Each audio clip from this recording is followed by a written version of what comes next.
Celebrate చేసుకున్నాం. తర్వాత స్వామి గురించి మనం ఎన్నో మాట్లాడుకున్నాం. రకరకాల నరసింహ క్షేత్రాల గురించి తలుచుకున్నాం. మాయాపూర్లో ఆ విగ్రహం ఎలా వచ్చిందో తలుచుకున్నాం. ఎన్నో తలుచుకున్నాం. ఇదే చర్చలో ఇంకొంచెం పొడిగిస్తూ ఆ రోజు మహారాజు కొన్ని కొత్త పాయింట్స్ చెప్పారు. అవి కూడా మీతో షేర్ చేసుకుంటూ ఆయన లెక్చర్ని క్లుప్తంగా చెప్తాను అనమాట.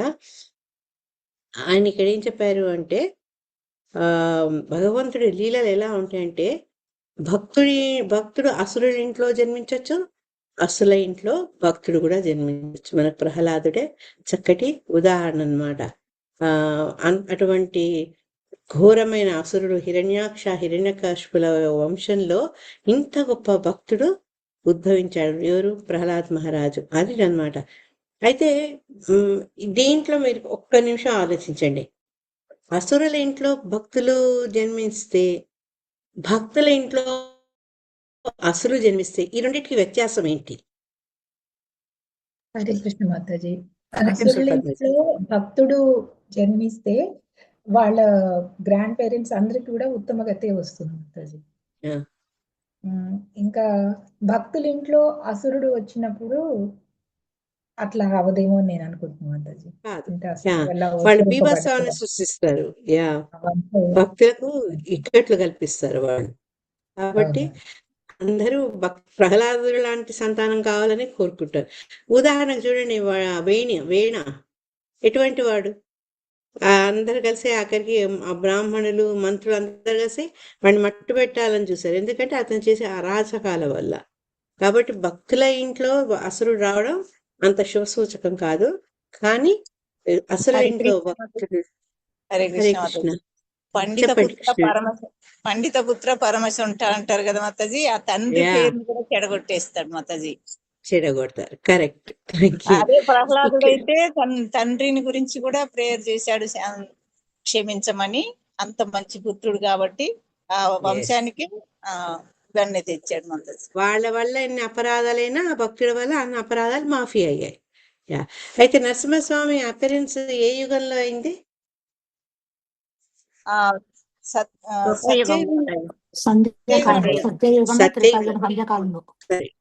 సత్యయుగం. సత్యయుగంలో అసలు ఆ పేరు తెచ్చినట్టు భగవంతుడు అవతారం తీసుకోనక్కర్లేదు. కానీ ఎందుకు అవతారం తీసుకున్నారు? దానికి రెండు మెయిన్ కారణాలు ఉన్నాయి. ఏంటది? అదే మాతాజీ, మీరు జయ విజయ స్టోరీ చెప్పారు కదా మాతాజీ.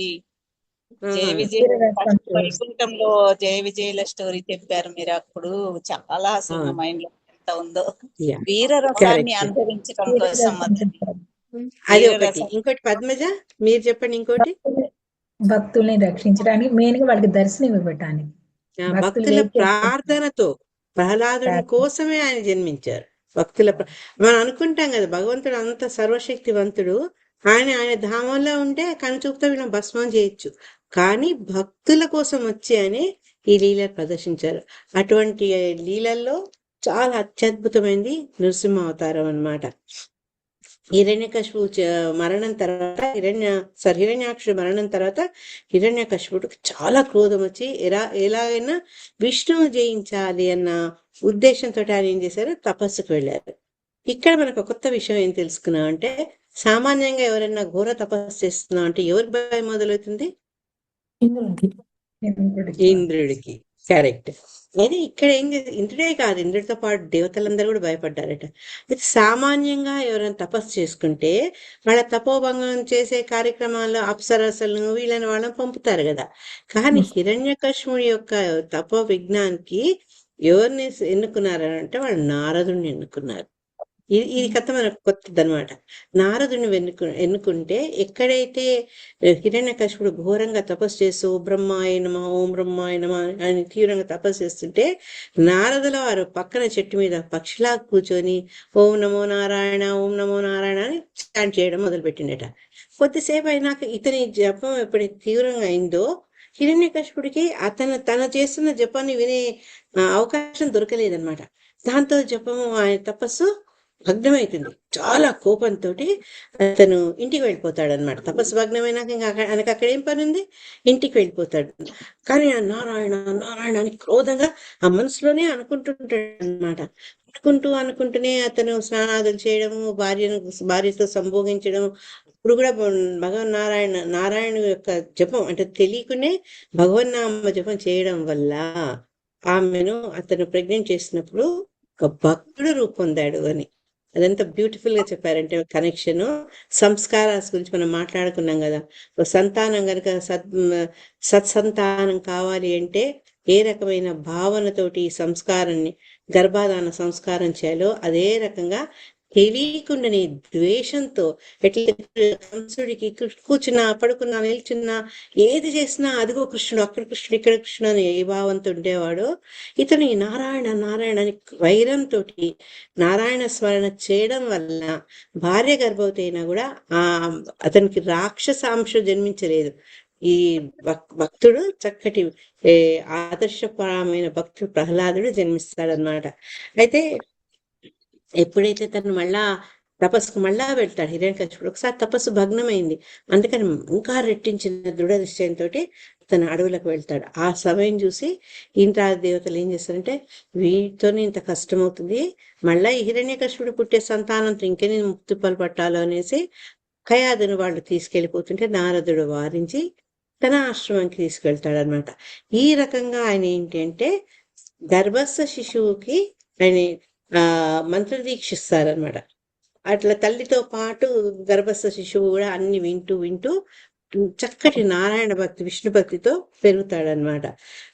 అయినప్పుడు ఎప్పుడైతే అతను తిరిగి రావడము, మళ్ళా నారదుడు భార్యను అప్పగించడం అతనికి హిరణ్యకశిపుడికి, ఇవన్నీ జరిగాయి అనమాట. జరిగి అంతకంటే ముందు ఏంటంటే అతను బ్రహ్మను అనేక రకాల ముందు అతనికి ఈ జన్మరాహిత్యం కావాలని అడుగుతాడు. అప్పుడు బ్రహ్మ అంటాడు, నాకే జన్మరాహిత్యం లేదు, నాకు మరణం తప్పదు, ఈ మృత్యులోకంలో ప్రతి ఒక్కళ్ళకు మృతి అనేది తప్పదు, కాబట్టి ఇంకేదన్నా కోరుకుంటే అప్పుడు తను చాలా తెలివిగా నేను టిక్ చేస్తున్న బ్రహ్మనన్న భావంతో రకరకాల కండిషన్లు పెట్టి, ఈ సమయంలో చనిపోకూడదు, ఇక్కడ చనిపోకూడదు, దీంతో చనిపోకూడదు, మనుషులతో చనిపోదు, అట్లా రకరకాల కండిషన్స్ పెడతాడనమాట. అవన్నీ కూడా బ్రహ్మదేవుడు అతని ఏదంటే కూడా దానికి తదాస్తు తదాస్తు తదాస్తు అంటారు అనమాట. తర్వాత అతని తిరిగి వచ్చేసేస్తాడు. వచ్చినప్పుడు ఏ బాలుడైతే ప్రహ్లాదుడిగా జన్మించాడో అతను బాల్యం నుంచి చక్కటి భక్తుడు. మనం చదువుకుంటాం 7వ స్కందంకి వచ్చినప్పుడు అతనికి ఆటపాటల మందు ఏం ఆసక్తి ఉండదు, విషయాల మీద పట్ల రుచి ఉండదు, ఎప్పుడు చిన్నతనం నుంచి భక్తితోనే అతడు ముడి ఉంటాడనమాట. మరి ఇంకేమి ఎక్స్పెక్ట్ చేస్తాం, నారదుడు లాంటి అంత గొప్ప వ్యక్తి అతనికి గురువు కదా. అందుకని సర్వకాలావస్థలందు భగవన్నామాన్ని అతను స్మరిస్తూ ఉంటాడనమాట. సరే, అతనికి కొన్నాళ్ళైనాక బాబు కొంచెం వయసు రాగానే బోర్డింగ్కి పంపించేస్తారు, చెండామార్కుల యొక్క పాఠశాలకు పంపిస్తారు. అంటే అంత గొప్ప రాజైనప్పటికీ కూడా ఆ రోజుల్లో అందరితో పాటుగా అతను విద్య నేర్చుకునేందుకు వెళ్తాడు. అదే రకంగా కృష్ణ బలరాములు సాందీపముని దగ్గరికి వెళ్తారు. ఇక్కడ ఈ భక్తప్రహ్లాదుడు ఈ చెండామార్కుల యొక్క స్కూల్కి వెళ్తారు. చెండామార్కులు అంటే శుక్రాచార్యుని సంతానం అనమాట వాళ్ళు. కొన్నాళ్ళైనాక ఇంటికి వస్తాడు హాలిడేస్కి అనమాట. హాలిడేస్కి వస్తే అతను చక్కగా ఒళ్ళో కూర్చోపెట్టుకొని ముద్దులాడుకుంటూ అడుగుతాడనమాట, ఏం నేర్చుకున్నావు నాన్న అని అడుగుతాడనమాట. అప్పుడు 7వ స్కందంలో 5వ అధ్యాయంలో 5వ శ్లోకం అనమాట. తత్సాధుమన్యే సురదేహిన సదా సముద్విగ్నది రామసుగ్రాహ హిత్వాత్మ పాపం గృహమందకూపం వనంగతో యుద్ధరిమాశ్రయత్. తండ్రితో చెప్తున్నాడు, ఏమంటున్నాడు, ఇల్లు అనేది ఒక అంధకూపము అని చెప్తున్నాడు అనమాట. చెప్పి అసురవర్య దానవేంద్ర, నా గురువు వల్ల, యాక్చువల్గా గురువు అంటే ఇక్కడ చెండామార్గుడు కాదు, ఇతను నారదుడిని ఉద్దేశించి చెప్తున్నాడు అనమాట. నేను నేర్చింది ఏంటి అంటే ఈ దేహము తాత్కాలికము, తర్వాత కుటుంబ జీవనం అనేది ఏదైనా కూడా మనకు వచ్చే సుఖం కానీ దుఃఖం కానీ తాత్కాలికము. ఇది ఒక అంధకూపం అంటే ఒక వాడని బావి లాంటిది అనమాట. అటువంటిది అందువల్ల ఏంటంటే ఆ అంధకూపంలో పడ్డవాడు ఎప్పుడు బయటపడతానా అనే చింతలో ఉన్నట్టుగా ఈ సంసారం తాత్కాలికమైన సుఖాలిచ్చే సంసారంలో పడ్డ ప్రతి వ్యక్తి కూడా ఎప్పుడు ఉద్విగ్నంగా ఉంటాడు, మనసు ప్రశాంతంగా ఉండదు. అందుకని ఇది వదిలేసి వనానికి పోవాలి. అసలు చక్కగా వనం అంటే ఏంటి, బృందావనంకి వెళ్ళి భగవంతుడిని ఆశ్రయించాలి అని చెప్తాడనమాట. చెప్పేటప్పటికీ హిరణ్యకశిపుడు అంటే పిల్లవాడు ఏదో వాడికి తెలియకుండా మాట్లాడుతున్నాడు అని హిరణ్యకశిపుడు అనుకుంటాడు. అది ఫస్ట్ టైం ఉండే రియాక్షన్ అన్నమాట. తర్వాత ఇక మళ్ళా వీళ్ళని పిలుస్తాడనమాట, గురువుల్ని పిలిచి మీరు అతనికి సరైన శిక్షణ ఇవ్వండి. ఈ అబ్బాయి ఏమిటేమిటో చెప్తున్నాడు, చెప్పకూడని మాట్లాడుతున్నాడు, మీరు మళ్ళా అతనికి తగిన శిక్షణ ఇవ్వమని పంపిస్తాడనమాట. అది ఫస్ట్ టైం కొడుకు మీద కోపం రాదు, గురువుల మీద కోపం వస్తుంది. ఆ సంగతి మనం గమనించుకోవాలన్నమాట. తన కొడుకు ఈ రకంగా అర్ధరహితంగా అసలు అర్ధరహితం కాదు, మానవులందరూ తెలుసుకోవాల్సిన విషయం. కానీ ఇతను ఏమనుకుంటాడు, చిన్నతనంతో ఏదో మాట్లాడుతున్నాడు, గురువులు సరిగ్గా నేర్పించలేదని గురువుల్ని మందలిస్తాడనమాట. మందలించి మళ్ళా తీసుకెళ్తారు. మళ్ళా పాపం వాళ్ళు శక్తిలో ప్రయత్నిస్తుంటారు ఆయనకు శిక్షణ ఇచ్చేందుకు. రెండోసారి పిలిచినప్పుడు మళ్ళా అతని కొడుకుని అడుగుతాడు అనమాట, నీకు గురువులు ఏం చెప్పారు అని. అంటే నువ్వే నేర్చుకున్నావు అనలేదు, నీ గురువులే నేర్పించారని సెకండ్ టైం అడుగుతున్నాడు అనమాట. అప్పుడు అన్నిట్లో గొప్ప విజ్ఞానం అంటే ఏదో నాకు తెలుసు అనేసి అతను చెప్పడం మొదలు పెడతానంట భగవంతుడి గురించి. చెప్పేటప్పటికి ఇంకా చాలా కోపం వస్తుంది హిరణ్యకశిపుడికి. వచ్చి వీళ్ళని పిలుస్తాడనమాట, టీచర్లను పిలిచి, అసలు ఏంటి ఇట్లా మాట్లాడుతున్నారు, ఏం నేర్పిస్తున్నారు మీరు, నేను మీకేం చెప్పానంటే, పాప టీచర్లు వాళ్ళు భయపడుతూ, ప్రహ్లాద మేము ఎప్పుడు నీకు ఇవి చెప్పలేదే, నీకు ఎవరు చెప్పారు అని అడుగుతారనమాట. అడిగినప్పుడు ప్రహ్లాదుడు చెప్తాడనమాట గురువులకు, ఒక గుడ్డివాడు వేరే గుడ్డి వాళ్ళకి ఎట్లా మార్గదర్శకం చేయగలడు, మీరు చెప్పలేదు ఇది అని చెప్తాడనమాట. చెప్పి ఈ అప్పుడు అతని ఇచ్చే శ్లోకాలు ప్రభు ఏం చెప్పారంటే, మహారాజు ఏం చెప్పారంటే, కొత్తలో అంటే సాధకులుగా ఉన్నప్పుడు మనం భగవంతుడి మీద మనం మనస్సు స్థిరం అవ్వాలి అంటే అది ఎలా వీలవుతుంది, కేవలము భగవంతుని భక్తుల పాదాలను ఆశ్రయిస్తేనే అది మనకు వీలవుతుంది అని చెప్తారనమాట. అని చెప్పి శ్రీ మహారాజు చైతన్య చరితామృతంలో అంతలీలలో 16వ చాప్టర్ నుంచి ఒక శ్లోకం చెప్పారనమాట. ఆ శ్లోకం బట్టి ఏంటి అంటే, భక్తి పొందాలి అంటే ఏదైనా ఆరోగ్యం రావాలనుకోండి, మన హెల్త్ బాగాలనుకోండి, ఒక టానిక్ తీసుకుంటాం కదా, అదే రకంగా భక్తిలో మనం ముందుకు వృద్ధి చెందాలి అంటే మనకు 3 విషయాలు మనకు దోహదం చేస్తాయి. ఇవి మనకు చైతన్య చరితామృతంలో చెప్పడం జరిగిందన్నమాట. మొట్టమొదటిది ఏంటంటే భక్తుల యొక్క ఉచ్చిష్టం. మనకు తెలిసిన నారదుల వారు ఆ సాధుల యొక్క ఉచ్చిష్టం తీసుకొని ఆయన అంత గొప్ప స్టేజ్కి వెళ్ళారు. ఒక దాసీపుత్రుడు అటువంటి స్థితికి ఎలా చేరుకున్నాడంటే, కేవలము చాతుర్మాసంలో అక్కడున్న భక్తుల్ని సేవించి వాళ్ళు వదిలేసినటువంటి ఆ ఉచ్చిష్టాన్ని తీసుకోవడం వల్ల అంత భక్తిలో ఆయన ముందుకు వెళ్ళారు. ఇక రెండోది ఏంటంటే చరణామృతం అంటే ఆ భక్తుల యొక్క పాదాలను కడిగి దాన్ని మనము స్వీకరించాలి. స్టార్టింగ్ లో నాకు కొంచెం ఆడుగా ఉండేదన్నమాట. ఇట్లా గురువులు వస్తే వాళ్ళకు పాదాభిషేకం చేసి ఆ తీర్థంగా తీసుకోమంటే, ఎందుకంటే మనం పూర్తి కామర్ల రోగి కనుక తీసుకున్న ఆహారం రుచించినట్టుగా నేను భౌతికమైనటువంటి భావనలో ఉన్నా కాబట్టి నాకు దాని యొక్క గొప్పతనం నాకు తెలియదు. తర్వాత మన కమ్యూనిటీ కారణంగా ఎంతో మంది రావడము, దాని గొప్పతనాన్ని శిలా ప్రభుపాద లెక్చర్స్ ద్వారా వినడము, తీసుకున్న వాళ్ళు ఎంత అడ్వాన్స్ అవుతుందో చూడడం, వీటన్నిటి వల్ల ఇప్పుడు నాకు ఎటువంటి సందేహం లేదు. ఇక మూడవది ఏంటంటే పాదధూళి. ఒకటి ఉచ్చిష్టము, ఒకటి చరణామృతము, మూడవది పాదధూళి. భగవంతుడు యొక్క భక్తులు నడిచిన ఆ ప్రదేశాన్ని, ఆ ధూళిని కనుక మనం స్వీకరిస్తే శిరస, ఈ 3 మన భక్తిలో మనం ముందుకు వెళ్ళేందుకు సహకరిస్తాయి అన్నమాట. నేను తర్వాత మీకు ఆ చైతన్య చరితామృత శ్లోక చెప్తా. కాబట్టి ఏంటంటే ఈ 3 మనం దృష్టిలో పెట్టుకోవాలి అని చెప్పుకుంటూ, మీరు నాకేం చెప్పారు, మీరు అందులో మీ నుంచి నేను ఏమి నేర్చుకోలేదు అన్నట్టుగా ఆయన చెప్తారనమాట. హిరణ్యకశిపుడికి విపరీతమైన కోపం వచ్చేసింది. వచ్చి ఇంకా రకరకాలైనటువంటి శిక్షలు విధించడం మొదలు పెడతారనమాట. మొదలు పెడుతున్నప్పుడు మనం ఒకటి ఏం గుర్తుకొచ్చే, మన మామూలుగా ఉన్న రోజు మనకేం పర్వాలేదు, కానీ ఎప్పుడైతే భక్తి బాటలో నడుస్తుంటామో మన వాళ్ళ నుంచి, బంధువుల నుంచి కూడా మనకు పలు బాధలు కలుగుతాయి. ఈ సమయం ఇంత చిన్నదాని ఇప్పుడు ఎందుకు నీకు ఈ పూజలు అంటారు. కొందరంటే టీలు తాగితే ఏమవుతుంది, టీ తాగకుండా ఎట్లా ఉంటారు, తాగుతావు అంటారు. ఇట్లా అంటే చిన్న చిన్న విషయాల నుంచి మనకు బంధువుల నుంచి బాధలు మొదలవుతాయి. ఆ తర్వాత ఏముంది, ఊరికే జపాన్ పట్టుకొని కూర్చుంటావు, దాని బదులు మాతో మాట్లాడొచ్చురా. ఇండియాకు వెళ్ళిన మా ప్రతి డివోటీకి ఛాలెంజ్. మరి మీరు ఇండియాలోనే ఉండడం వల్ల మీ జీవితం మీరు అట్లా మలుచుకుండొచ్చు, కానీ మాకేంటంటే ఇక్కడ ఒక ప్రొటెక్షన్ లాగుండి అక్కడ పోయినప్పుడు ఒక్కసారి చాలా ఇబ్బంది అవుతుంది. ఈ బ్యాలెన్స్ చేయడం డివోషనల్ లైఫ్కి తర్వాత సాంఘిక జీవనానికి మధ్యన బ్యాలెన్స్ చేయడం చాలా ఇబ్బంది అవుతుంది అనమాట. బంధువుల నుంచి పలు రకాలైన వాదలు. ఇక్కడ ప్రహ్లాదుడికి స్వయాన తండ్రి నుంచి మొదలైతాయి అనమాట ఆయన కష్టాలన్నీ. అప్పుడు ఏం చేసినా ప్రహ్లాదుడికి ఎటువంటి బాధలు ఉండవు.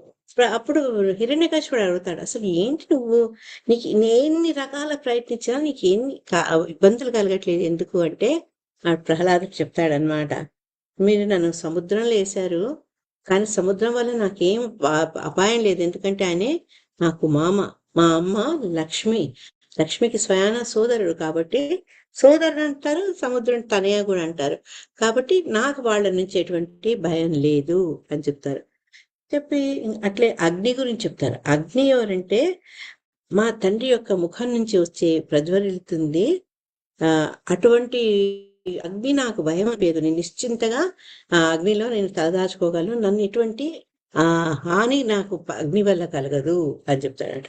ఇక మూడోది పాములతోటి చాలా ఘోరమైనటువంటి విషయం, అంటే చాలా విషయుక్తమైనటువంటి పాముల మధ్య గోతిలో పడేసినప్పుడు ఏం కాదు, నాకెలా అవుతాయి పాములు, నాకెందుకు హాని కల్పిస్తాయి, అవి మా నాన్నకు అంటే మా తండ్రికి అవి శయ్యలవి అని చెప్తూ ఆ సమయంలో మహారాజ్ చెప్తున్నారట. ఎట్లా అంటే ఆదిశేషుని మీద స్వామి పడుకున్నప్పుడట అది కొంచెం కదులుతూ ఒంటిని మసాజ్ చేస్తుంటదట. అంటే భగవంతుడికి సేద తీర్చేందుకు, ఆహ్లాదం కలిగించేందుకు ఆ శేషు ఇటు అటు తిరుగుతూ ఆయన ఒంటికి మసాజ్ చేస్తుందట. అటువంటి ఆ సర్పాల వల్ల నాకేం కష్టము, నాకేం నష్టం అని జవాబు చెప్పాడట. ఇప్పుడు హిరణ్యకశిపుడు ఇంకా ఆగ్రహించి ఇంకా తీవ్రతరం చేస్తాడనమాట పనిష్మెంట్స్. ఏది చేసినా ఆయన వెంట్రుకను కూడా వీళ్ళు కదిలించలేకపోతారు. అడుగుతాడనమాట హిరణ్యకశిపుడు, నీకు అసలు ఇంత శక్తి ఎంత వచ్చింది, నువ్వు బాలకుడివి, మేము ఎన్ని రకాల ప్రయత్నించినా నువ్వు దాన్ని ఎదుర్కొంటున్నావు, నీకు ఈ శక్తి ఎక్కడి నుంచి వస్తుంది అంటే ప్రహ్లాదుడు చెప్తాడు, తండ్రి ఆ శక్తి నాకే కాదు నీకు కూడా మనకు భగవంతుడి నుంచే వస్తుంది, సర్వశక్తి ప్రదాత ఆ నారాయణ అని చెప్తాడనమాట. చెప్పేటప్పటికీ ఇంకా అతని కోపం వస్తుంది, ఇంకా భరించలేకపోతాడు. ఇన్ని రకాలుగా ప్రయత్నించినా ప్రహ్లాదుడిలో భక్తి నశించట్లేదు, ఆ విశ్వాసం నశించట్లేదు. చాలా ఉక్రోషం వస్తుందన్నమాట. వచ్చి ఏమయ్యా నారాయణ నారాయణ అంటూ అసలు ఎక్కడున్నాడు నారాయణుడు అని పలు ప్రదేశాలు చూపిస్తాడనమాట. ఇక్కడున్నాడా అక్కడున్నాడా అని. ఇక్కడ చాలా ఫేమస్ మన పోతన గారి శ్లోకం ఉంది, జయశ్రీ మాతజో కనకవల్లి మాత చెప్తారా ఏంటండి? ఇంకొకసారి అదే అప్పుడు అతను అడుగుతాడనమాట, ఇక్కడున్నాడు స్వామి, నీ స్వామి ఎక్కడున్నాడు చూపించు, ఇక్కడున్నాడా అన్ని చూపిస్తూ స్తంభం వైపు చూపిస్తాడనమాట. ఇక్కడున్నాడా అని చెప్పా కదా, వైష్ణవ ఆచార్యులు చెప్తారు, ఇట్లా ఇక్కడున్నాడా అక్కడున్నాడు అంటే స్వామి చాలా కంగారు వస్తుంది. ఏ ప్రదేశంలో అడుగుతాడో, ఏ ప్రదేశంలో ఉన్నాడని ప్రహ్లాదుడు అంటాడు, నేను అక్కడ రెడీగా ఉండాలి కదా అని ఆయన చాలా రెస్ట్లెస్ గా ఉంటారట స్వామి. అప్పుడు ఈ స్తంభాన్ని చూపిస్తారు. స్తంభం చూపించినప్పుడు ఏమవుతుంది,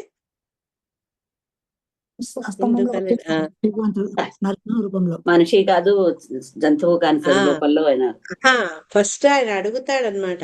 అడిగినప్పుడు అప్పుడు చెప్తాడు ఈయన, ఇందుగలడు అందులేడని సందేహం వలదు, చక్రి సర్వోపగతందు దానవాగ్ని వింటే, ఎందెందు వెతికినా అందందే కలడు దానవాగ్ని వింటే అని అంటే. సో అప్పుడు ఈయన కోపంతో ఆ గద తీసుకొని, అదంతా ఏంటంటే ఉక్రోషం, తన కుమారుడే తన ఈ రకంగా చేస్తున్నాడు అనే దాంతో ఆ స్తంభాన్ని గట్టిగా కొడతాడనమాట. కొట్టగానే పళపళ రావాలి ధ్వనులు చేసుకుంటూ అందులో నుంచి అద్భుతమైన నారసింహ రూపం అవతరిస్తుంది. సగము నరుడు, సగం నారసింహుడు అనమాట. అసింహం రూపంతో ఈ బ్రహ్మ హిరణ్యకశిపుడికి ఇచ్చిన వరాలన్నీ దృష్టిలో ఉంచుకొని ఆ చిన్న చిన్న మైన్యూట్ వివరాలు కూడా ఆయన దృష్టిలో పెట్టుకొని దానికి అనుగుణంగా ఆయన అప్పేరవ్వడము, హిరణ్యకశిపుని చంపేయడం తెలుస్తుంది అనమాట. హిరణ్యకశిపుని చంపినాక ఆ వివరాలన్నిటికీ నేను వెళ్ళట్లేదు, ఎందుకంటే మనందరికీ హిరణ్యవధ ఎలా అయిందో అవంతా తెలుసు మనకు. ఆయన ఆయుధం బదులు తన పదునైన గోళ్లను ఉపయోగించడం, శిలటంక నఖాల ఇవన్నీ అయితే కదా. అయినా కూడా ఆయనకు ఇంకా కోపం ఆగట్లేదు, విపరీతమైన కోపం. నా యొక్క భక్తుడిని సొంత తండ్రి రకంగా కష్టపెడతాడా, ఇన్ని రకాలుగా అతన్ని శిక్షించే ప్రయత్నాలు చేస్తాడు, ఇన్ని రకాలుగా ప్రాణాలు తీసే ప్రయత్నాలు చేస్తాడు. ఆయనకు తలుచుకుంటున్నా కొద్ది కూడా కోపం వస్తుందన్నమాట. కోపం వస్తూ మహారాజ్ చెప్తున్నారు, 500 కిలోమీటర్స్ ఆయన వెళ్ళి పరిగెత్తి నవద్వీప్కి వెళ్ళారట. ఆ రోజు మా రసరాణి మాత చెప్పింది కదా, నృసింహపల్లిలో ఆయన హిరణ్యకశిపుడిని చంపినాక చేతులు కడుక్కున్నారని. ఆ నృసింహపల్లికి వెళ్ళారనమాట.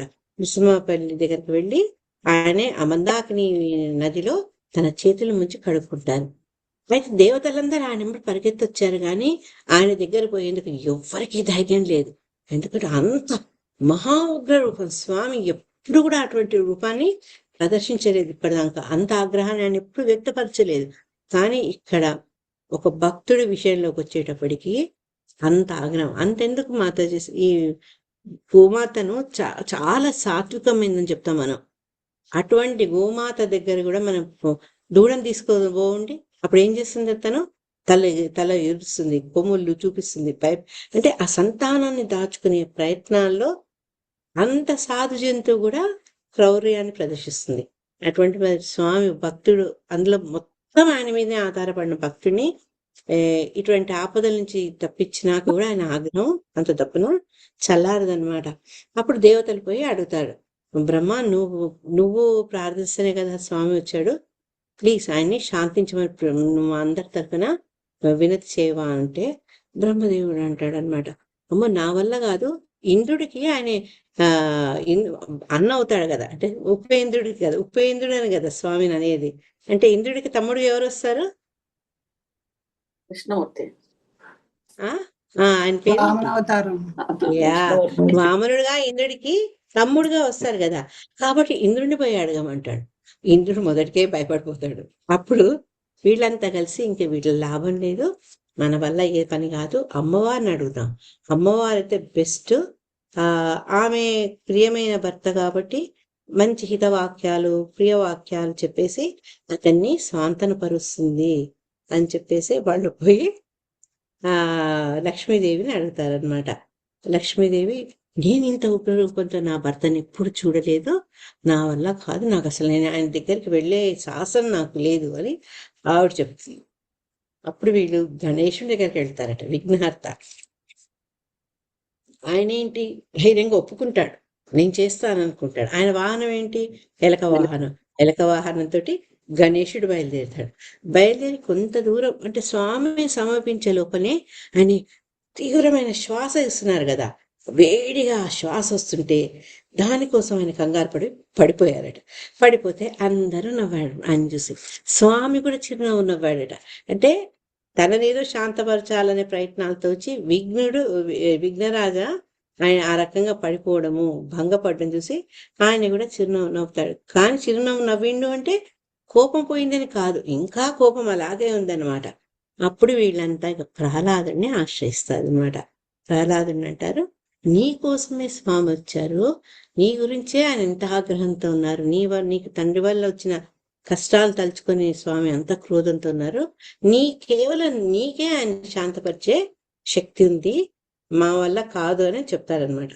అప్పుడు ఈ ప్రహ్లాదుడు మెల్లగా స్వామి దగ్గరికి వెళ్తుంటే వీళ్ళు ఏం చేస్తారంటే, భగవంతుడి దగ్గర వెళ్తుంటే మరి ఆయనకు మనం ఉత్తి చేతులతో వెళ్ళలేం కదా, దేవతలు స్వర్గలోకం నుంచి తీసుకొచ్చిన పూమాలను ఇస్తారట, దండనిస్తారట ఆయనకు. ఇచ్చి స్వామికి ఇది ఆఫర్ చెయ్యి, ఆయన దగ్గరికి వెళ్ళినప్పుడు శాంతించినప్పుడు చెప్తారనమాట. శాంతించినప్పుడు అంటే ఆల్రెడీ ఆయన మెళ్ళ దండ ఉంది, హిరణ్యకశిపుడి పేగులతో దండ ఉంది, కానీ దేవతల నుంచి వచ్చినటువంటి భక్తితోటి సమర్పించుకునే ఈ పూమాలను తీసుకొని ప్రహ్లాదుడు వెళ్తాడు. వెళ్తే ఏంటి, ఆయన కొండంతా ఇతను చిన్నగా, అంత చిన్నగా ప్రహ్లాదుడు ఉన్నట్టు, కానీ ఆయనకి ఎటువంటి భయం ఉండదు. ఎప్పుడైతే ప్రహ్లాదుడు తన ముందు నిల్చున్నాడో స్వామి మెల్లగా వంగి చేత్తో అతన్ని తీసుకుని తన ఒళ్ళో కూర్చోబెట్టుకుంటారనమాట. కూర్చోబెట్టుకొని అతన్ని మెల్లగా, అంటే ఒక సింహం కనుక సింహం పిల్లని ఎలా నాకుతుందో, పిల్లని ఎలా నాకుతుందో ఆ రకంగా అతన్ని చక్కగా నాలుక ద్వారా శుభ్రం చేస్తాడనమాట ప్రేమతోటి. దాన్ని ఆచార్యులు ఏం చెప్తారంటే, భగవంతుడు భక్తులకు అభిషేకం చేసినట్టుగా చేశాడు అని చెప్తారనమాట. అది అభిషేకం లాగా భావిస్తారని. ఈ ప్రదేశం కూడా నవద్వీప్లో అయిందని మహారాజ్ కథనం అనమాట. తర్వాత అతను ప్రహ్లాదుడి పట్ల అపరిమితమైనటువంటి ఆనందం కారణతోటి నువ్వు కోరికలు కోరుకోమని చెప్తాడు. ఏదైనా వరాలు కోరుకోమంటాడు. కానీ ఇది ఫేమస్ శ్లోకం ఉంది 7వ స్కందంలో 10వ అధ్యాయంలో 7వ శ్లోకం. మనకి ఎవరైనా నీకు ఏమైనా కావాలా అంటే మన దగ్గర లిస్ట్ రెడీగా ఉంటుంది, ఇది కావాలి అది కావాలి. అందులో భగవంతుడు అడిగితే ఇంకేం కావాలి, మనం ఏమైనా కోరుకోవచ్చు. కానీ ఆయన ప్రహ్లాదుడు భక్తుడు, ఆయన ఏమన్నారంటే, ఏతి దాస్యసి మే కామాన్ వరాంస్తం వరదర్షభ కామానాం హృత్య సంరోహం భవతస్తు వృణే వరం.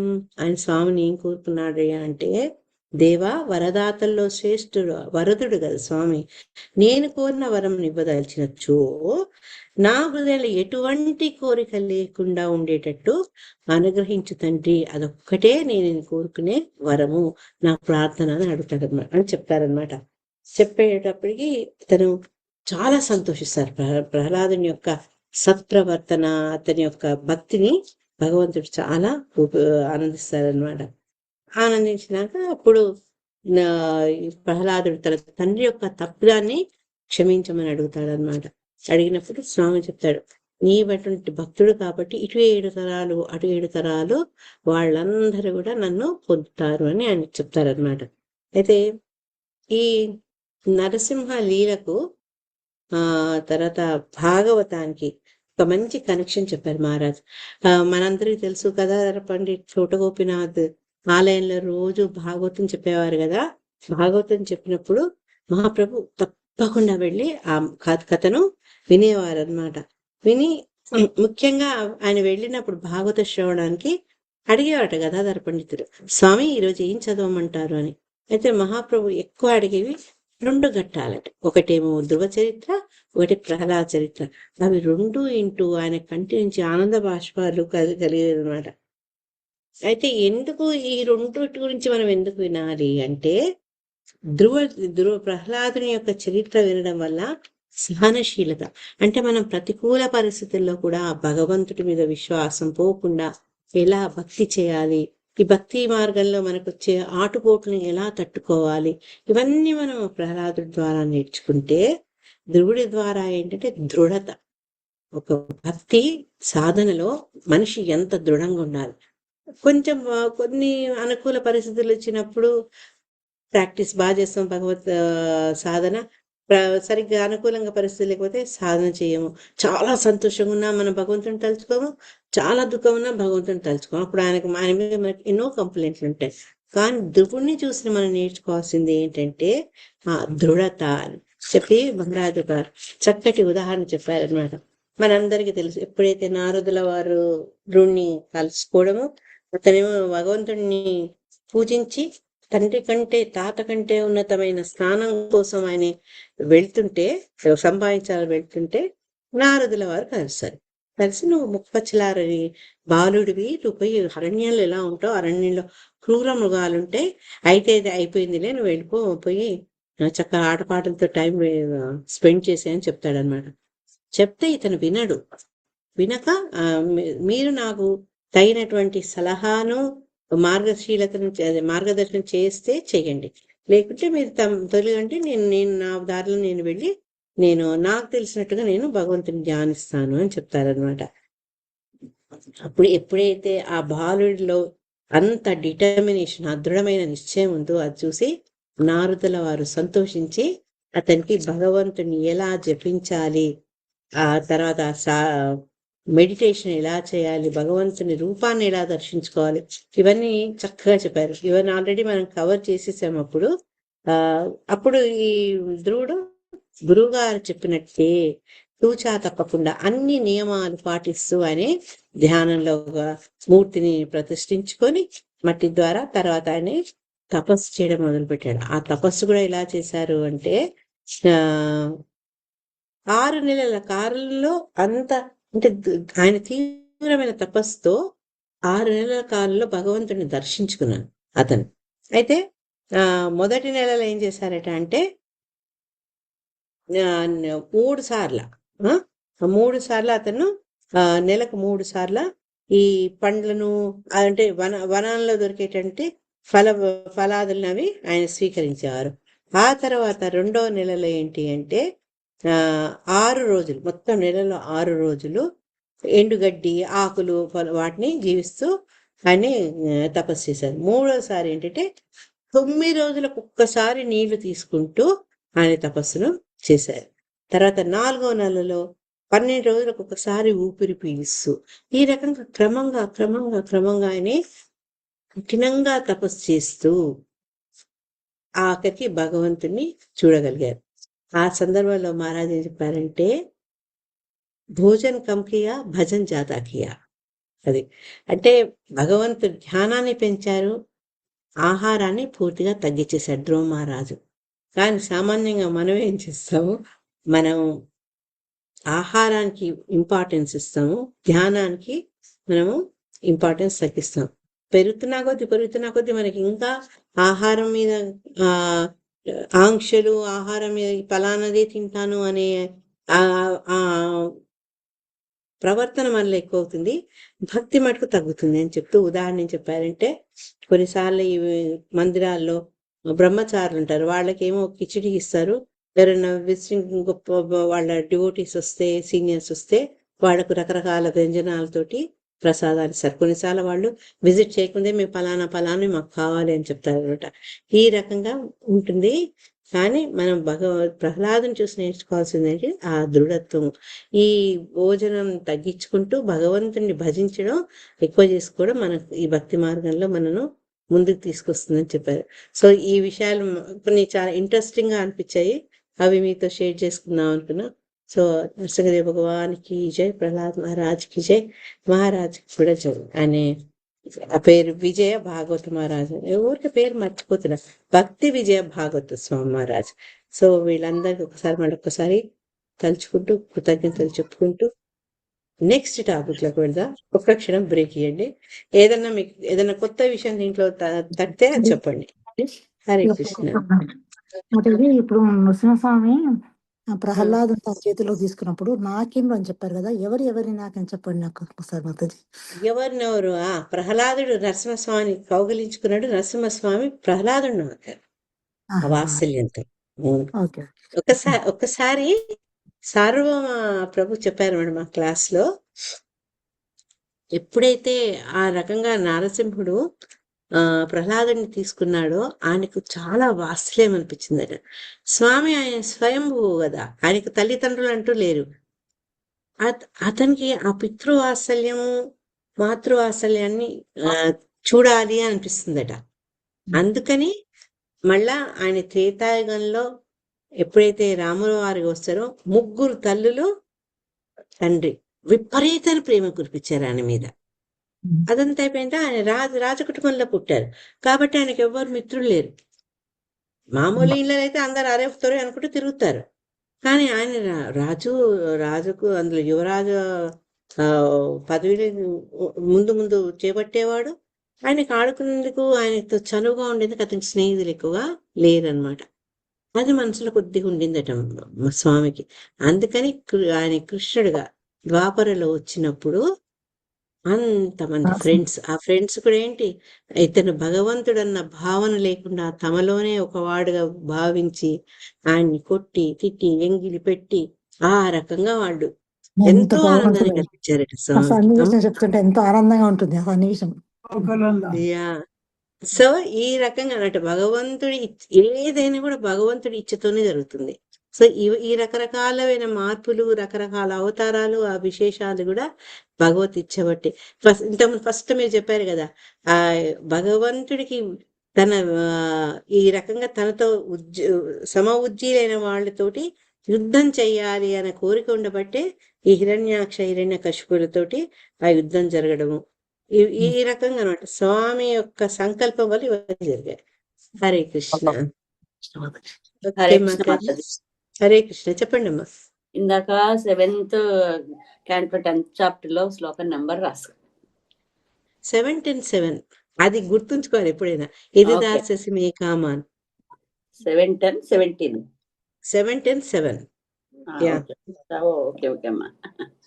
1 సెకండ్. నేను చెప్పాను కానీ మళ్ళీ ఒకసారి చెక్ చేస్తాను, ఎందుకంటే ఇది నాకు చాలా ఫేవరెట్ శ్లోక ఇది. 1 సెకండ్. నాది ఎందుకో ఈరోజు నోట్బుక్ పనిచేయట్లేదు, కళ్ళజోడేమైంది మాతాజీ? అమ్మా కళ్ళజోడేమైంది? కళ్ళ చూడక్కర్లేదు నాకు. అవును అది బాబా. పెట్టుకుంటావు బాధ, అది పెట్టుకోకపోతావు బాధ.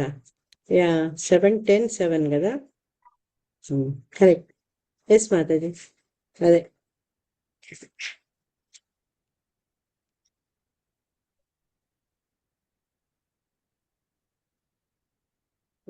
ఇది దాసేసి మీ కామాన్.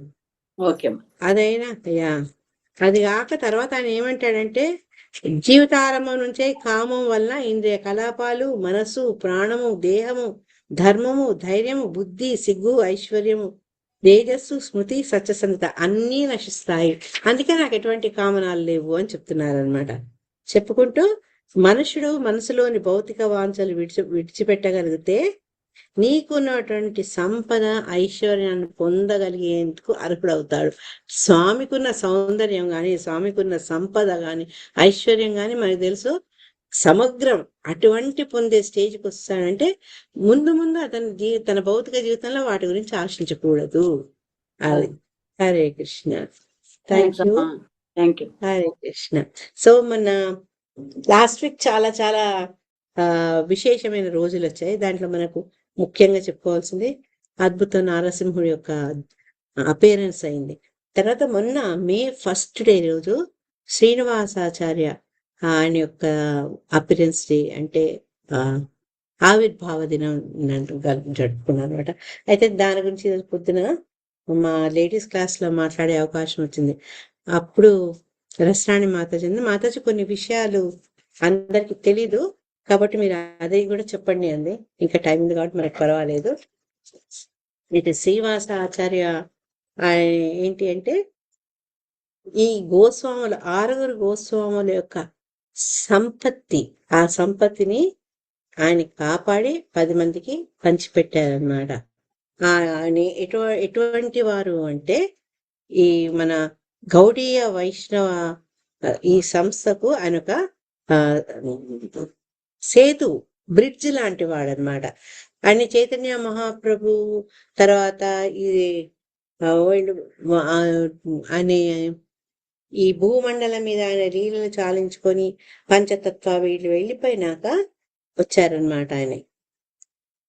అయితే ఈ గోస్వాములు ఎవరైతే మనం ఎప్పుడు షడ్గోస్వాములు అని చెప్తారో, షడ్గోస్వాములు ఏంటంటే వాళ్లకు చైతన్య మహాప్రభు ఆయన మనసుని ఇచ్చారు. ఆ మనసు ఇచ్చుడు ఏంటంటే బృందావనం, రాధాకృష్ణుల ప్రియమైన స్థలం బృందావనం, అది మనందరికీ తెలిసిందే. ఆ బృందావన వాసాన్ని ఈ తర్వాత ఆ బృందావనంలో ఉంటూ అక్కడున్న ఆలయాలను, అక్కడున్నటువంటి అనేక ప్రదేశాలను, తర్వాత అక్కడ పూజా విధానాన్ని మళ్ళా స్థాపించేందుకు, తర్వాత గౌడీయ వైష్ణవ సంప్రదాయానికి సంబంధించినటువంటి పుస్తకాలు అనేక రకంగా, అంటే ఏవైతే ఫౌండేషన్ అంటే ఏమంటారు మాతాజీ, ఆ ఫౌండేషనల్ బుక్స్ అన్నమాట. వాటి గురించి అమ్మా పునాది లాంటి పునాదిని కలిగించేటటువంటి గ్రంథాలను రచించమని చైతన్య మహాప్రభు ఈ 6 గోస్వాములకు ఆదేశిస్తారనమాట. ఆదేశించి వాళ్ళు అక్కడే ఉండడము, భగవంతుని యొక్క ఆజ్ఞను వాళ్ళు శిరసావహిస్తారనమాట. అది ఎట్లా అంటే ఒక గుప్త ధనం లాంటిది, అంత గొప్పదనమాట. ఆ గోస్వాముల వల్ల చేయబడేటువంటి ఈ యొక్క ఏమంటారు ఆ ఆ, గ్రంథాలు వాళ్ళ వల్ల లిఖించబడినటువంటి భాష్యాలు ఇవన్నీ కూడా ఒక నిధి లాంటిది అనమాట. అయితే శ్రీనివాస ఆచార్య యొక్క గొప్పతనం ఏంటంటే అవన్నీ ఆయనే అటువంటి అంత గొప్ప ధనాన్ని ఆయన చక్కగా ఏదైతే గుప్తధనమో దాన్ని ఆయన వెలికి తీశారనమాట. వెలికి తీసి ఏవైతే పుస్తకాలు, తర్వాత వాళ్ళ రకరకాలటువంటి టీచింగ్స్, తర్వాత వాళ్ళ యొక్క మనోభావాలు, తర్వాత వాళ్ళు భక్తిపరంగా ఇచ్చినటువంటి కంక్లూజన్స్, ఇవన్నీ కూడా ఆయనే బృందావనం నుంచి తీసి బెంగాలు, ఒరిస్సా, తర్వాత అనేక మంది భక్తులకు చేరేందుకు ఆయనే గొప్ప కాంట్రిబ్యూషన్ అన్నమాట శ్రీనివాసాచార్యది. అది ముఖ్యమైన ఆయన. మాతాజీ అమ్మా రెండవరు కూడా అభారిస్తారు మాతాజీ. అది అంత దాకా రాలేదు, వస్తున్నా. ఆయన చెప్పాను అయితే మాతాజీ, నేను క్లాస్ యా తీసుకుంటాను చెప్పాను శ్రీనివాసాచార్య. హరే కృష్ణ. హరే సో కృష్ణ. ఆయన గోపాల భట్ట గోస్వామికి ఆయన శిష్యుడు. అంతేకాకుండా జీవ గోస్వామి కూడా ఆయన శిక్షణ తీసుకున్నారనమాట ఆయన దగ్గర. తర్వాత ఒక మంచి వక్త, శ్రీమద్ భాగవతాన్ని చక్కగా చెప్పగలరు, మంచి కీర్తనీయ అన్నమాట ఆయన. అంతేకాక మనందరికీ తెలిసినటువంటి శ్రీ శ్రీ షడ్గోస్వామి అష్టకాన్ని రచించిన వాడు ఎవరు అంటే శ్రీనివాసాచార్య అన్నమాట. శ్రీనివాసాచార్య అని బెంగాల్లో జన్మిస్తారు. బెంగాల్లో ఎట్లా అంటే తండ్రి ఇద్దరు చాలా భక్తులు అనమాట. వాళ్ళు ఎప్పుడు భగవద్ ధ్యానంలో ఉండేవాళ్ళు. ఆయన స్థలం చకండి అనే ప్రదేశంలో 1538 సంవత్సరంలో వైశాఖ మాసంలో ఆయన జన్మిస్తారనమాట. ఈ తండ్రి పేరు గంగాధర భట్టాచార్య, తల్లి పేరు లక్ష్మీప్రియ. ఆ గంగాధర భట్టాచార్య చైతన్య మహాప్రభుకు చాలా మంచి భక్తుడు అనమాట. ఒకసారి మహాప్రభును కలవాలి అని అతను ప్రయాణం చేస్తాడు. తన గ్రామం నుంచి వెళ్తూ కట్వా గ్రామాన్ని చేరుతాడు. కట్వా గ్రామం చేరేటప్పటికి ఆయనకి ఏం తెలుస్తుందంటే మహాప్రభు అక్కడ ఉన్నారు. తర్వాత ఆయనకు అక్కడ ఈ సన్యాస దీక్ష కేశవభారతి ద్వారా ఇవ్వబడుతుంది అని తెలుస్తుంది అనమాట. చేసి మహాప్రభు దర్శనం అవుతుందని చాలా సంతోషిస్తాడు. కానీ ఆ సమయంలో ఈ కట్వా గ్రామంలో అందరూ చాలా విచారంగా ఉంటారు. ఎందుకు అంటే అంత చిన్న వయసులో అతి సౌందర్యవతైన భార్య, చాలా ప్రేమించే తల్లి, తర్వాత ఇంట్లో ఉండే సుఖాలు అన్ని వదిలిపెట్టి అంత సర్వ సౌందర్యం కలిగిన వాడు అజానుబాహుడు, అటువంటి గౌరసుందర సన్యాసం తీసుకోబోతున్నాడు అన్న విషయం అక్కడున్న వాళ్ళందరి హృదయాన్ని కలిచేస్తుంది అనమాట. దాంట్లో ముఖ్యంగా అక్కడ మంగళవాణి గురించి చెప్పుకోవాలి. ఎవరైతే ఇప్పుడు సన్యాసం ఉండేంటి వాళ్ళు జుట్టంతా తీసేసి వాళ్ళు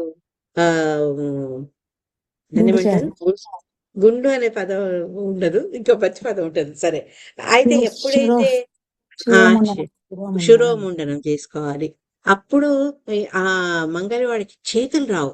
ఇంత అద్భుతమైన సౌందర్యం గలవాడు, ఇంత చక్కటి కేశ సంపద నేను ఎట్లా తీసేయాలని అతను చాలా బాధపడతాడు అనమాట. చేతులు వణుకుతుంటాయి, ఒప్పుకోడు.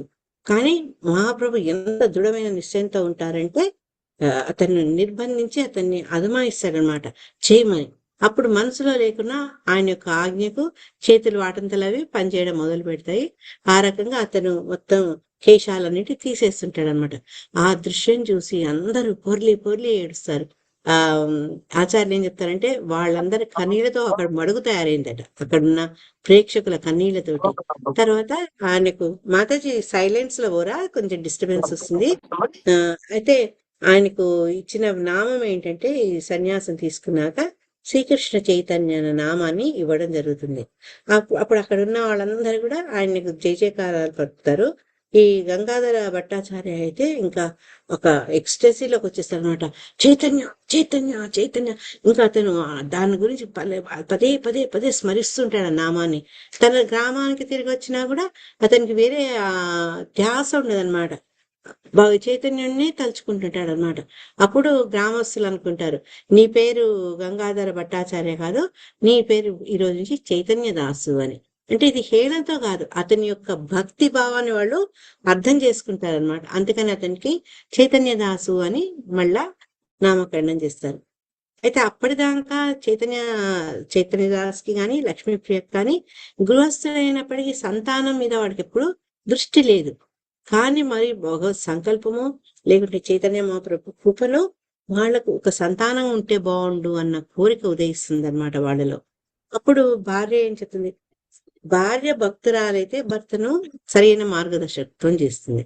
అందుకే చూడండి, డివోటీస్ లో భర్త డివోటీ అయి భార్య నాన్ డివోటీ అయితే ప్రాబ్లం లేదు, భర్త మార్గదర్శకత్వంతో భార్య మారుతుంది. కానీ భార్య డివోటీ అయి భర్త డివోటీ కాలేదనుకోండి, కొంచెం ఎక్కువ కష్టపడాల్సి వస్తుంది. ఎందుకంటే సామాన్యంగా పురుషుల్లో ఉండే అహంకారం, వీళ్ళు చెప్తే నేను ఎందుకు వినాలి అన్న ధోరణి వల్ల కూడా అంత తొందరగా మార్పు రాదు. వాళ్ళకు భక్తులయ్యే అవకాశం కొంచెం లేటుగా వస్తుంది, అది భగవంతుడి కరుణ వల్ల.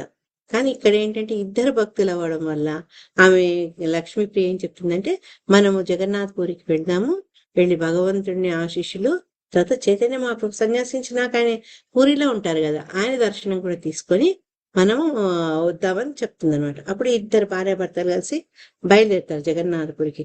జగన్నాథపురికి వెళ్తుంటే మార్గ మధ్యంలో వాళ్ళు నిద్రిస్తారనమాట. నిద్రించినప్పుడు ఈ చైతన్యదాస్కి ఒక అద్భుతమైనటువంటి స్వప్నం వస్తుంది.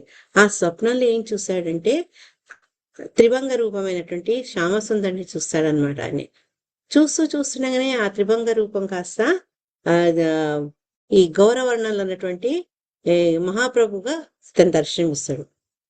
చూసి ఆనందిస్తున్న సమయంలోనే మళ్ళా సన్యాసి అయినటువంటి చైతన్య మహాప్రభు దర్శనమిస్తాడనమాట. ఆ కృష్ణ చైతన్య సన్యాసి రూపంలో చూసి మళ్ళా మనసు కొంత బాధపడుతున్న సమయంలోనే జగన్నాథ్ బలదేవ్ సుభద్రామాయాల యొక్క దర్శనం అవుతుందన్నమాట. దాన్ని బట్టి ఈ చైతన్య దాస్కి ఏం తెలుస్తుందంటే, భగవంతుడు పలు రూపాల్లో ఆ యొక్క సందర్భాన్ని అనుసరించి ఆయా వ్యక్తుల యొక్క మనస్సును ఆనందపరిచేందుకు ఈ రకరకాల రూపాలతో ఆయన వస్తారు అనేసి ఆయన గ్రహించుకుంటారు అనమాట. గ్రహించుకుని మహాప్రభు యొక్క విశిష్టత్వాన్ని అని గుర్తుంచుకుంటారు. సో ఇద్దరు కలిసి మళ్ళీ పొద్దున్నే లేచి పూరి వైపు వెళ్ళడం, పూరి యొక్క నగర ఆలయ ద్వారాన్ని చేరుతారు. ఆలయ ద్వారం చేరేటప్పటికీ చైతన్య మహాప్రభు దర్శనం అవుతుంది అనమాట. చైతన్య మహాప్రభు దర్శనం కాగానే ఇద్దరు ఆయన పాదాల మీద పడిపోతే వాళ్ళను ఆదరించి మాట్లాడి వాళ్ళని ఆశీర్వదిస్తున్నట్టు తన పాదాలని వాళ్ళ నెత్తి మీద పెడతారు అనమాట చైతన్య మహాప్రభు. వాళ్ళు చాలా సంతోషిస్తారు. సంతోషించి తర్వాత చైతన్య మహాప్రభు చెప్తారు, వీరి లోపలికి వెళ్ళి జగన్నాథుని కూడా దర్శించుకొని రండి అని చెప్తారు.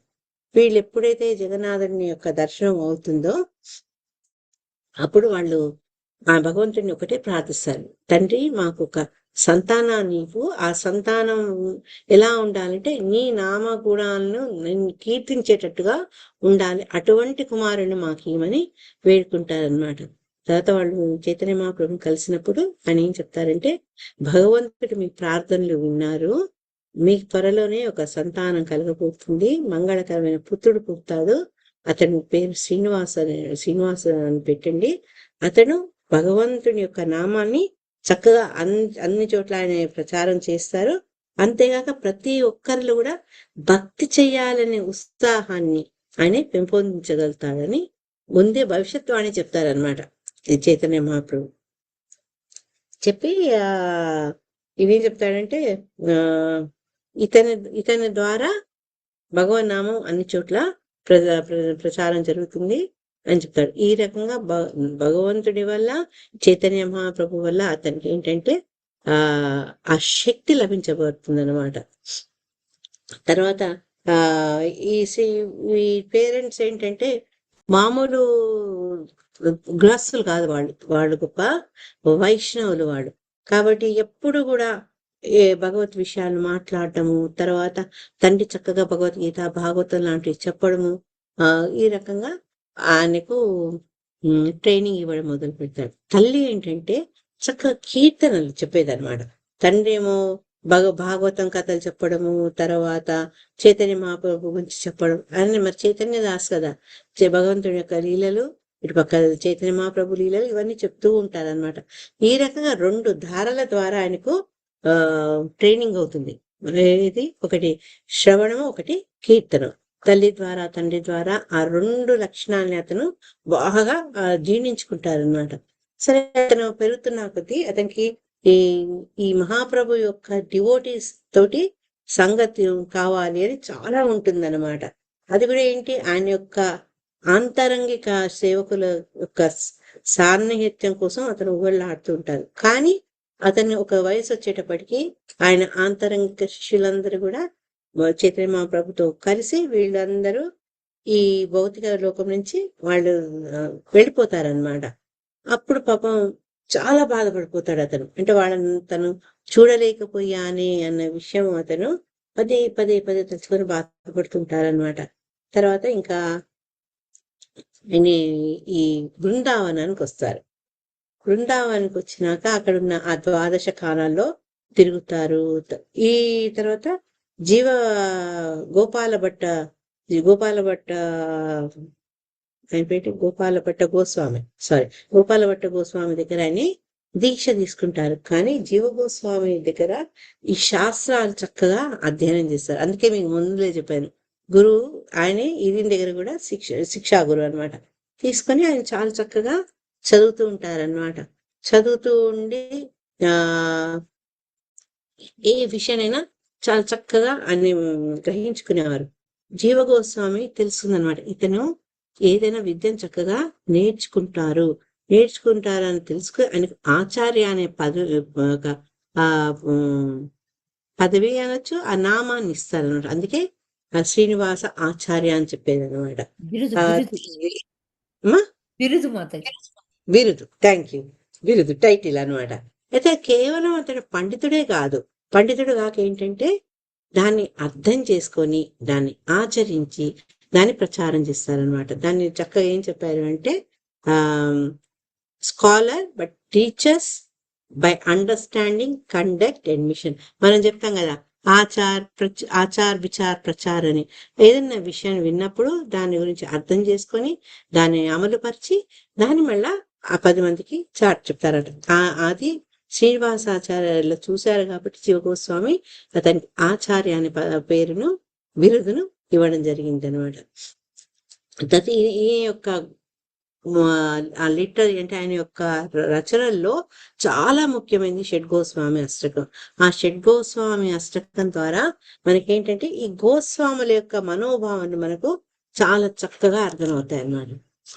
ఈ షడ్గోస్వామి అష్టకంలో మొట్టమొదటి శ్లోకం చెప్తా, లాస్ట్ శ్లోకం చెప్తా. అంటే దీన్ని బట్టి శాంపుల్, అన్నం ఉడికిందా లేదా అంటే మనం ఒక్క మెతుకు ముట్టుకుంటే తెలిసిపోతుంది కదా ఎక్స్పర్ట్స్ కి. ఏది కృష్ణోత్కీర్తన గాననర్తన పరో ప్రేమామృతాంభోనిధి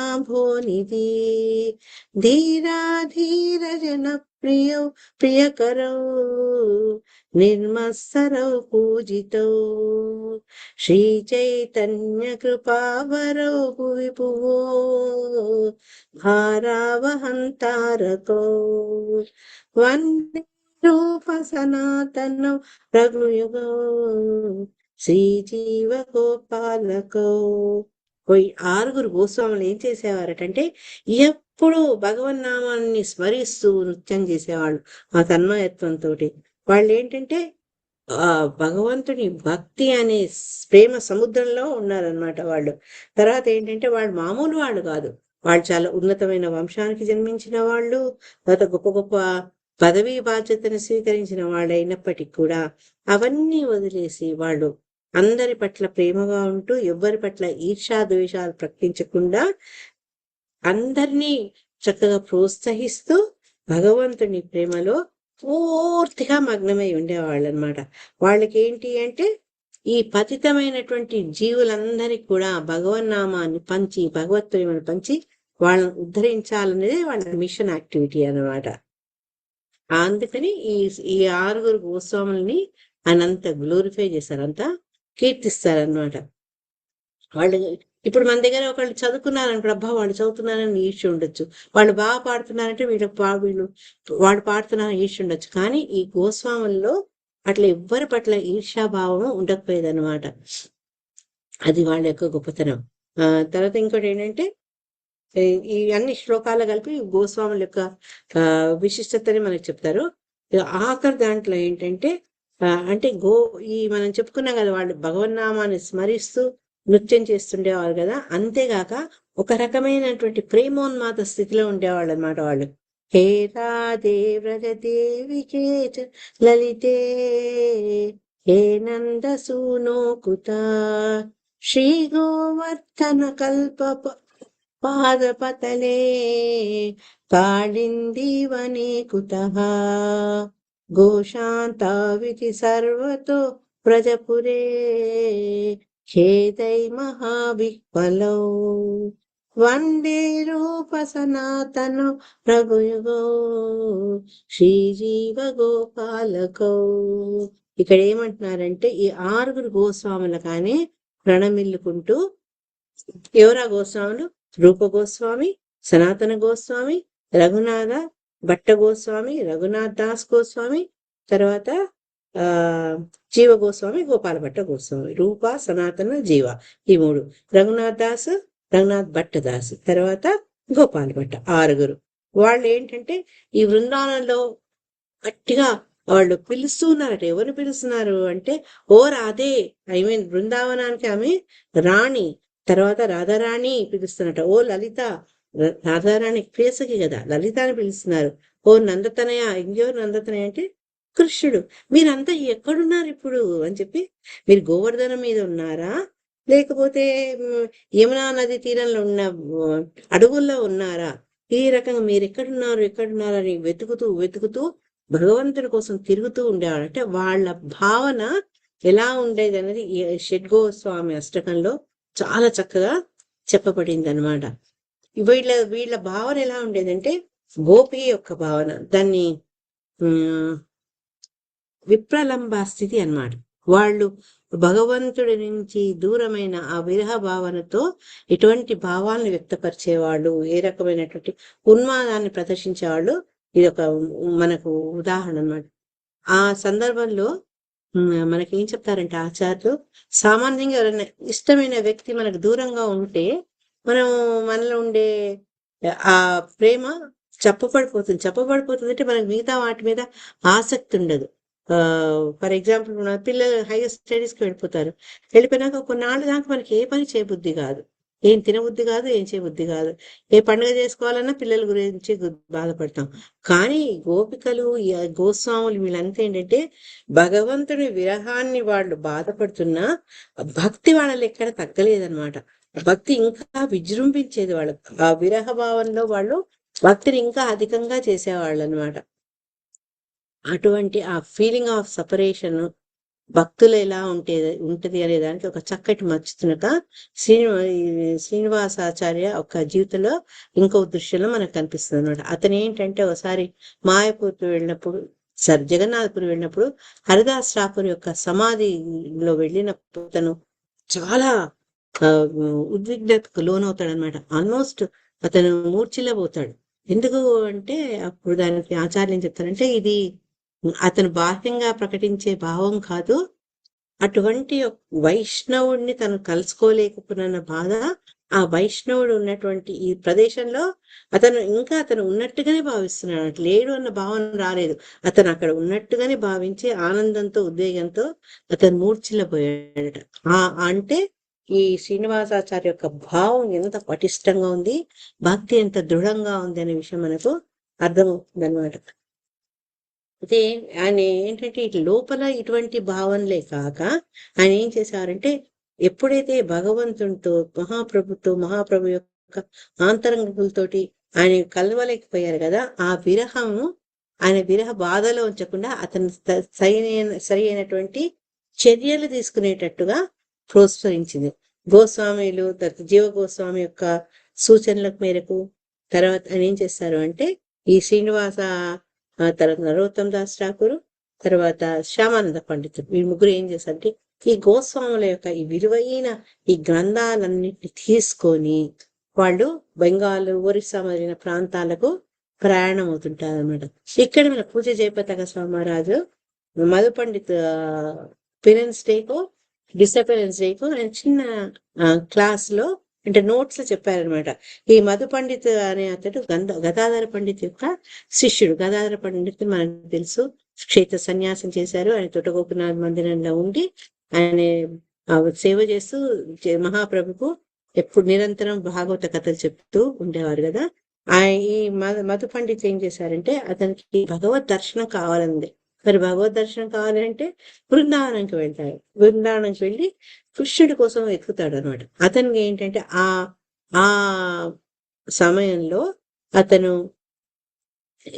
రాధా గోపీనాథ్కి గొప్ప భక్తుడు అవుతాడు. ఆయన్ని సేవిస్తూ ఉండిపోతాడు అనమాట అక్కడ. ఎప్పుడైతే శ్రీనివాసాచార్య, నరోత్తమ్ దాస్ ఠాకూర్, శ్యామానంద పండితు, ఈ గోస్వాముల యొక్క ఈ నిధిని తీసుకొని బయలుదేరుతుంటారో అప్పుడు ఆయన వెళ్ళి మధు పండిత్ ఇతనికి మన శ్రీనివాసాచార్యకు భగవంతుడి మెడలో, రాధా గోపినాథ్ మెడలో ఉన్నటువంటి దండను ఇచ్చి ఆశీర్వదిస్తాడనమాట. భాగవతాన్ని, గోస్వాముల యొక్క రచనల్ని ఈ రకంగా ఆయన అందరికి డిస్ట్రిబ్యూట్ చేసేందుకు వెళ్తున్నారని ఆనందంతో ఆశీర్వదిస్తాడు. ఇది వైష్ణవుడు ఏంటంటే ఒక వైష్ణవుడికి పట్ల ఇంకో వైష్ణవుడికి ఈర్ష్య ఉండదు. ఈ రకంగా భగవత్ సంబంధించిన విషయాలను ఒకళ్ళొకళ్ళు ప్రోత్సహించుకుంటారనే దానికి ఇది ఒక చిన్న ఉదాహరణ అనమాట. మనకు వీళ్ళు వెళ్తుంటే స్వర్ణమాతాజీ చెప్పినట్టు ఇంతకుముందు ఆ పుస్తకాన్ని చాలా భద్రంగా బండిలో పెట్టుకుని వెళ్తుంటే ఓ మార్గ మధ్యంలో దాన్ని దొంగతనం జరుగుతుంది అనమాట. ఆ దొంగతనం జరిగితే అది విష్ణు రూప అనే విష్ణుపుర అనే ఒక ప్రదేశంలో దొంగతనం జరుగుతుంది. అక్కడ ఆ ప్రదేశాన్ని పరిపాలించే రాజు పేరు వీరహంబీర. ఓకే, అతను ఈ దొంగలు ఏమనుకుంటా అంటే ఇది నిజమైన నిధి అది మనకు తెలుసు, కానీ వాళ్ళు భౌతికపరమైన నిధి అనుకుని దాన్ని దొంగతనం చేస్తారనమాట. ఇది శ్రీనివాసాచార్య ఎంబడే దాని గురించి ప్రకటించాడు, గమనిస్తాడు నిధి వీళ్ళు దొంగతనం చేసింది, కానీ ఆయన దాని గురించి మాట్లాడకుండా ఈ నాదేదో వస్తువు పోయింది అని గోల చేసి హంగామా చేయకుండా ఆయన చక్కగా శ్రీమద్ భాగవతం గురించి చర్చించడము మొదలుపెట్టారు. అది ఎంత మధురంగా, ఎంత గూఢమైనటువంటి ఆ జ్ఞానాన్ని అందిస్తుంటుందంటే ఎవరైతే రాజు వింటుంటాడో ప్రజలతో పాటు దాన్ని పూర్తిగా ఆకర్షితుడైపోతాడనమాట ఈ భాగవత కథనానికి. అప్పుడు ఇదే సందర్భంలో చివరికి శ్రీనివాసాచార్య తన యొక్క గ్రంథాలు చోరీ అవ్వడం గురించి కూడా ప్రస్తావన తీసుకొస్తాడు. అప్పుడు రాజు తన యొక్క తప్పును ఆయనంతా ఆయన ఒప్పుకొని ఈ గ్రంథాలన్నింటినీ తిరిగి ఇస్తాడనమాట. అయితే దీనికి ఆచార్యం చెప్తారంటే వైష్ణవుడు ఒక ఇటువంటి పరిస్థితుల్లో కూడా మామూలు వ్యక్తుల్లో, తర్వాత ఎవరైతే నేర ప్రవృత్తి గల వాళ్ళలో కూడా ఏ రకమైనటువంటి మార్పు తేయగలుగుతారు అనే దానికి ఒక చక్కటి ఉదాహరణ అని చెప్తారనమాట. ఆయన తాత్కాలికంగా పుస్తకాలు ఆయనకు దూరం అయినప్పటికీ ఒక వ్యక్తిని భగవంతుడికి దగ్గర చేశాడు. అది శ్రీనివాసాచార్య. ఆ పరిస్థితిని ఆయన రకంగా తన యొక్క ప్రచారానికి వాడుతున్నారనమాట. అయితే ఈ శ్రీనివాసాచార్య ఈ గౌడీయ మఠంలో గౌడీయ వైష్ణవ దీంట్లో ఏంటంటే ఈ భక్తి అనే సంస్కృతిని బాగా ప్రచారం చేయడంలో ముఖ్యమైన పాత్ర వహిస్తారనమాట. ఆయన ఎంతో మంది శిష్యులు చేసుకున్నారు. తర్వాత ఆయన శిష్యులు చాలా గొప్ప వాళ్ళు తను రామచంద్ర కవిరాజు. ఆయన ఎన్నో రకాల గొప్ప గొప్ప కీర్తనలు రచించారు. తర్వాత రచనలు కూడా ఎలా ఉండేదంటే భక్తి భావ పరిపూర్ణతతో ఉండేదన్నమాట. అంతేగాక ఈ శ్రీనివాసాచార్య ఆయన కీర్తనలు కూడా కొత్త వైవిధ్యాలను ఆయన ఇంట్రడ్యూస్ చేశారనమాట. ఈ మనం చెప్తాం కదా, ఆలాపనలు తీసుకుంటూ గొంతులు మార్చడం ఇట్లంతా చేసేవారనమాట.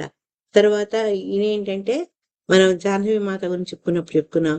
ఆ కేటూరి ఉత్సవానికి కూడా ఆయనే వెళ్తారనమాట. ఆ కేటూరి ఉత్సవము నరోత్తమ దాస్ ఠాకూర్ ఆయన బంగ్లాదేశ్ లో ఉన్న ఈ ప్రదేశంలో దాన్ని చేస్తారు. అదేంటి అంటే గౌరపూర్ణిమ సందర్భంలో ఒక పెద్ద ఉత్సవం చేస్తారు. ఆ ఉత్సవానికి బృందావనంలో ఉన్న వైష్ణవులు, మాయాపూర్కి చెందిన వైష్ణవులు వీళ్ళందరూ కూడా అక్కడ కలుస్తారనమాట. కలిసి ఎన్నో విషయాలు చర్చించుకోవడం, చక్కగా కీర్తనలు, నృత్యాలు చాలా అద్భుతంగా ఉంటుంది అక్కడ జాహ్నవి మాత స్వయంగా తను ప్రసాదాన్ని అందరికీ వినియోగం చేశారు, వండి వినియోగం చేశారన్న విషయం మనం ఇదివరకు తెలుసుకున్నాం. ఈ కేటూరి ఫంక్షన్ లో నరోత్తమ దాస్ యొక్క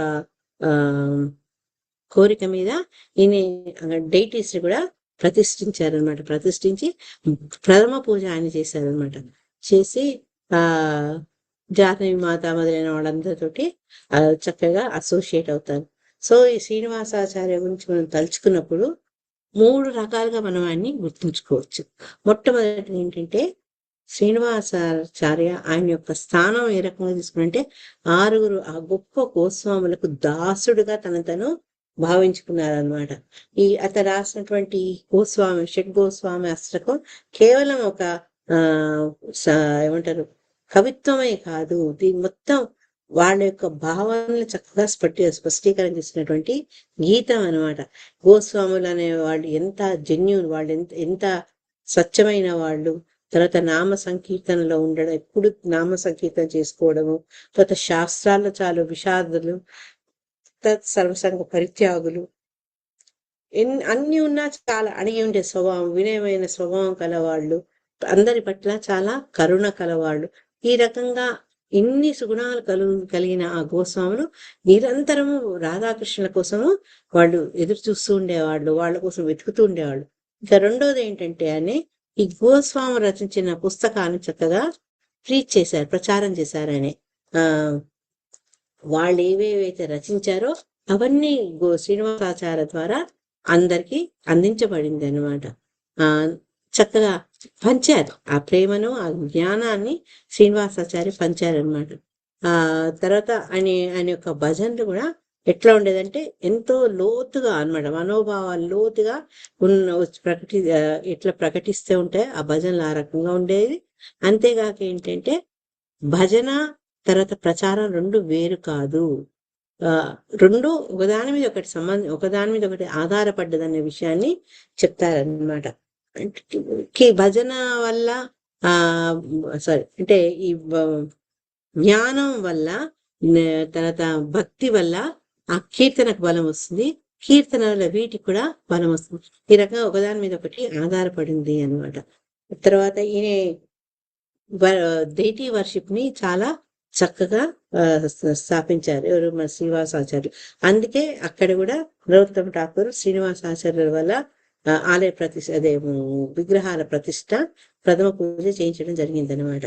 తర్వాత హరిదాస్ ఠాకూర్ యొక్క సమాధిలో ఆయన హృదయం ఎలా ద్రవించిపోయింది, తర్వాత ఆయన గోస్వాముల గురించి ఏ రకంగా వాళ్ళు బృందావనంలో అడవుల్లో స్వామి కోసం రాధమ్మ కోసం ఎదుగుతున్నారు, ఇవన్నీ చెప్తూ ఆయన స్వయంగా ఏ రకమైనటువంటి ఫీలింగ్ ఆఫ్ సపరేషన్, విరహభావంలో ఉండేవారు, విరహభావంలో ఉంటూ కూడా తన చర్యలు తన కార్యక్రమాలు ఏవి ఆపలేదు అన్న విషయానికి ఆయనకు చక్కటి ఉదాహరణ.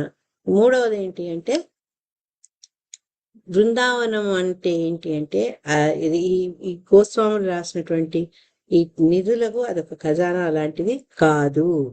మనం ఏం చేస్తాం, కాస్ట్లీ వస్తువులు నగల్ని గోశాలలో పెట్టో లాకర్లు పెట్టి బంధిస్తాం. కానీ గోస్వాముల యొక్క మణుల వంటి ఖజానా వంటి ఈ రచనలు అవి దాచేందుకు కాదు, 10 మందిని చేరేందుకు, పాడేందుకు, చదివేందుకు, తర్వాత అందరికీ పంచేందుకు అన్న విషయాన్ని శ్రీనివాసాచార్య ఆయన దృఢపరిచారనమాట. ఇది అంటే మనం విప్రలంబ భావంతో ఉంటూ కూడా మన భక్తి ఎలా చేయాలి, సేవ ఎంత దృఢంగా చేయాలనే విషయాన్ని ఆయన చెప్పారనమాట.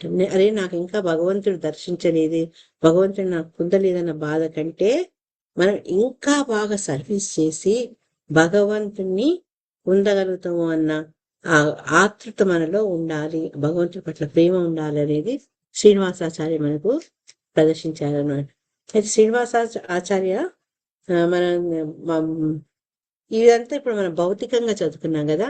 ఈ సోరినెస్ ఇంద్రద్యుమ్న స్వామి మహారాజు ఆయనకు స్పిరిచువల్ గా ఆయన గురించి చెప్పారనమాట. అదొక 2 నిమిషాలు షేర్ చేసుకుంటాం మీతోటి. ఈయనేం చెప్పారంటే ఈ శ్రీనివాసాచార్య బృందావనంలో ఆయన గడుపుతూ బృందావనం యొక్క కీర్తిని పలువైపులానే చాటించారు. ఎందుకంటే చైతన్య మహాప్రభుత్వ శక్తిని పొందినటువంటి అనే ఎంపవర్డ్ ప్రీచర్, ప్రవక్త, ప్రచారకర్త. అయితే ఆయన భూలోకంలో, ఇదంతా ఈ భూలోకంలో మాట్లాడుకుంటాం. గోలోకంలో ఆయన ఎవరట అంటే మణిమంజరి అనమాట. ఒక మంజరి, ఒకనొక మంజరి ఆయన ఎవరంటే ఈ గుణమంజరి అనే ఒక ఆ మా మాతాజీ కాదు, గుణమంజరికి సేవ చేస్తూ అనుచరకత్తగా ఉండేదన్నమాట. ఈ గుణమంజరి యొక్క డ్యూటీ ఏంటంటే రాధాకృష్ణుల సేవ తను చేసేదనమాట. ఆ దివ్య దంపతుల్ని సేవించడం గుణమంజరి యొక్క డ్యూటీ, ఆమెను సేవించడం మణిమంజరి డ్యూటీ అన్నమాట. ఈ రకంగా వాళ్ళు జీవనం గడుపుతున్నారు. అయితే భౌతిక లోకంలో 500 సంవత్సరాల తర్వాత ఈ గుణమంజరి గోపాల భట్ట గోస్వామిగా జన్మించడము, తర్వాత ఈ శ్రీనివాసాచార్య ఆయన మణిమంజరిగా ఆయన జన్మించడము, మళ్ళా గోపాల భట్ట గోస్వామి అతని శిష్యుడిగా తీసుకోవడం. అంటే దీన్ని బట్టి వాళ్ళ సంబంధం, వాళ్ళ మధ్య ఉండే గురు శిష్య బంధం అది పురాతనమైంది, సనాతనమైందని మనకు తెలుస్తుంది అనమాట. అయితే ఈ శ్రీకానానంద అనే ఒక పుస్తకంలో, ఒక గ్రంథంలో ఈ శ్రీనివాస మణిమంజరిగా ఉన్నప్పుడు చేసిన ఒక లీల గురించి ప్రస్తావన, అనేక లీలలు వస్తాయి కానీ ఒకటి చెప్తున్నాను, ఆ ప్రస్తావన వస్తుంది అన్నమాట. అప్పుడు మహారాజ పరశురామ్ ఈ పుస్తకాన్ని రచించిన వాడు ఎవరా అని ఆచూకీ కోసం ప్రయత్నిస్తే యదునందన దాస్ అనే ఒక వ్యక్తి రచించారు. ఆయన ఎవరు అంటే శ్రీనివాసాచార్య స్వయాన కూతురైనటువంటి హేమలత గోస్వామి అనే మాతాజీ శిష్యుడు అనమాట. అతని ఆ గ్రంథంలో శ్రీనివాసాచార్య గురించి, తర్వాత స్టార్టింగ్ లో హేమలత గోస్వామి గురించి ఆమెను కీర్తిస్తూ ఆయన రచించారనమాట. దీంట్లో ఏమవుతుందంటే ఈ శ్రీనివాస ఆచార్య ఆయన ఒకరోజు ఈ డేటీ వర్షిప్ ని పూర్తి చేసుకుంటారు. చేసుకొని ఆ వర్షిప్ చేస్తే ఈ విగ్రహారాధన చేస్తున్నప్పుడే ఆయన దేహం, అంటే భౌతిక కాదు ఆధ్యాత్మిక దేహము గోలోక బృందానికి ట్రాన్స్పోర్ట్ అవుతుంది అనమాట. అని ఎంత పవర్ఫుల్ టీచరు, ఎంత పవర్ఫుల్ భక్తుడు మనకు తెలుసు. ఆయనకు అనేక మంది శిష్యులు ఉన్నారు. ఆ శిష్యులు కూడా రోజుకు ప్రతి ఒక్కళ్ళు 64 మాలలు చేసేవారట. ఒకవేళ ఏదైనా పని వల్ల పూర్తి కాలేకున్నా వాళ్ళందరూ రాత్రి కూర్చొని సామూహికంగా ఆ రౌండ్స్ ని కంప్లీట్ చేసేవాళ్ళట. అయితే ఇక్కడ ఇంద్రదుమ్న మహారాజు ఒకటి అన్నారు, శిలా ప్రభుపాదుల వారికి తెలుసు ప్రస్తుత రోజుల్లో ఈ ప్రచార కార్యక్రమాల్లో 64 రౌండ్లు చేసుకునే సమయం ఉండదు కాబట్టి మినిమం 16 రౌండ్స్ అని పెట్టారు శిలా ప్రభుపాదుల వారు అతి కరుణతోటి. సో అవన్నీ మనం రెగ్యులర్ గా చేసుకోవాలి అని చెప్పారనమాట. ఎప్పుడైతే ఆయన దేహం, అంటే ఆధ్యాత్మిక దేహం గోలోక బృందానికి వెళ్తుందో అది డైరెక్ట్ గా యమునా నది దగ్గరికి చేరుతుందన్నమాట. ఆ యమునా నదిలో రాధాకృష్ణులు మిగతా గోపికలు జలక్రీడలు చేస్తుంటారు అనమాట. అక్కడ వర్ణిస్తారు నల్లటి నీళ్ళు, యమునాదేవి నీళ్లు నల్లగా ఉంటాయి. ఈ సంగమంలో చూసిన వాళ్ళకి తెలిసింది, గంగా యమున కలిసినప్పుడు ఆ వాటర్ లో డిఫరెన్స్ కలర్స్ ఎలా కనిపిస్తుంటాయి. తర్వాత ఇది మన అనేక తామర పుష్పాలు వికసించి ఉండడము, చేపలు ఆనందంగా ఎగురుతూనే అటు పైకి కిందికి. అటువంటి ఆ నదిలో మన వీళ్ళు జలక్రీడలు ఆడిస్తూ బయటికి వచ్చి ఇంకా అందరూ వస్త్రాలు మార్చుకుంటుంటారనమాట. మార్చుకుంటుంటే వాళ్ళుగా ఇవంతా రాధారాన్ని అలంకరించే సమయానికి చూస్తే రాధమ్మ వారి ముక్కు పుడకలేదు. అప్పుడు ఈ సమయంలో అక్కడ ఉండడం వల్ల మణిమంజరిని ఆ ముక్కు పుడక వెతకమని శ్రీరూప మంజరి చెప్తుందన్నమాట. చెప్తే అతను కాదు, అవి నీటిలోకి వెళ్ళిపోతుంది. మణిమంజరి వెళ్తుంది కానీ అది ఆ ముక్కు పుల్ల లోపలికి అడుగులోకి వెళ్ళిపోవడము, ఆ బురదలోకి కూర్చోవడం, పైనుంచి ఆకుండడం వల్ల ఆమె వెంబడి దాన్ని పట్టుకోలేకపోతుంది, చూడలేకపోతుంది. ఈ సమయంలో అక్కడే వెళ్తుంది భౌతిక లోకంలో. ఆ గురువు గారు అట్లా నిశ్చేష్టంగా ఉండడం చూసి శిష్యులు ఆయన్ని అనుసరించే వాళ్ళందరూ ఆశ్చర్యచకితులు అవుతారనమాట. ఎటువంటి చలనం లేకుండా పూజా మందిరంలో ఉండిపోతుంది అతని భౌతిక శరీరం. వీటి పలు రకాలుగా ఆలోచిస్తుంటారు, కంగారు పడుతుంటారు. అంతలోపల ఇక్కడ ఆమె ఆ ముక్కుపుల్ల దొరికించుకుంటుంది, వెళ్ళి శ్రీరూప మంజరి చేతిలో పెడుతుంది. ఆవిడ మెల్లగా రాధారాణి చాలా సున్నితంగా, ఎందుకంటే ఆవిడ చాలా సున్నితంగా ఉంటారట. గర్గ సమేతలో ఎంతో వర్ణిస్తారు రాధారాణి యొక్క సౌందర్యాన్ని. అటువంటి ఆమెకు చాలా నెమ్మదిగా ఆ ముక్కు పుల్లని పెడుతుంది అనమాట. ఆ సమయంలో రాధారాణి రిలాక్స్ అవుతుంటుంది, విశ్రాంతి తీసుకుంటుంది. ఆమె పాదాలని, ఆమె దేహాన్ని అంత మసాజ్ చేస్తుంటారనమాట. ఆ సమయంలో గుణమంజరి ఈ మణిమంజరికి అవకాశం ఇస్తున్నాడు రాధారాణి యొక్క పాదాన్ని మసాజ్ చేసేందుకు, మర్దన చేసేందుకు. ఎంతో ఆనందిస్తూ ఆమె చక్కగా మసాజ్ చేస్తుంది. రాధారాణి ఆనందంతో ఈమె సేవకు మెచ్చి తర్వాత ముక్కు పుడకను తీసుకొచ్చినందుకు ఆనందం ప్రకటిస్తూ తను తింటున్నటువంటి తాంబూలాన్ని ప్రసాదంగా ఇస్తుందన్నమాట. ఇస్తే ఆనందంగా తీసుకుంటేది మణిమంజరి, తీసుకొని నోట్లో పెట్టుకుని నమ్ముతుంటది. అదే సమయంలో ఇక్కడ శిష్యుడు ఎప్పుడైతే గురువు గారిని తట్టి లేపుతుంటారో ఆమె కళ్ళు తెరుస్తుంది, చైతన్యంలోకి వస్తాడు శ్రీనివాసాచార్య. ఆయన నోట్లో ఏదైతే రాధమ్మ వల్ల ఇవ్వబడిన తాంబూలం ఉంటుందో అది నములుతూ అతను తెలివిలోకి వస్తాడనమాట. ఇది ఈ రకంగా శ్రీనివాసాచార్య ఆయన భౌతికంగా ఆధ్యాత్మికంగా ఎంతో శక్తిని ఎన్నో లీలని ప్రదర్శించారు. ఈ రోజు మనకు కొంత చదువుకునే అవకాశం వచ్చింది. థ్యాంక్ యూ వెరీ మచ్ దసరాణి మాతాజీ. Thank you. హరే కృష్ణ. శ్రీ శ్రీ శ్రీనివాసాచార్య జై. మాతాజీ అది కూడా చెప్పరా, లాస్ట్ లో మీరు అడిగారు కదా ఇంకొక ఆభరణం కూడా పోతుందని. అదా క్లాస్ చెప్తూ మహారాజ్ ఇంద్రజ స్వామి మహారాజ్ అన్నారు, రాధారాణి ఎప్పుడు ఏదో ఒక ఆభరణాన్ని పోగొట్టుకుంటుందా ఆమెకు అలవాటు అని. మనకు ఏదన్నా ఒక సంఘటన గుర్తుందా? రాధారాణి ఒక ఆభరణాన్ని పోగొట్టుకుంటు క్లాస్ కరెక్ట్. కాళ్ళ పట్టీలు ఎవరికి దొరుకుతుంది? అది కృష్ణయ్య దొరుకుతుంది.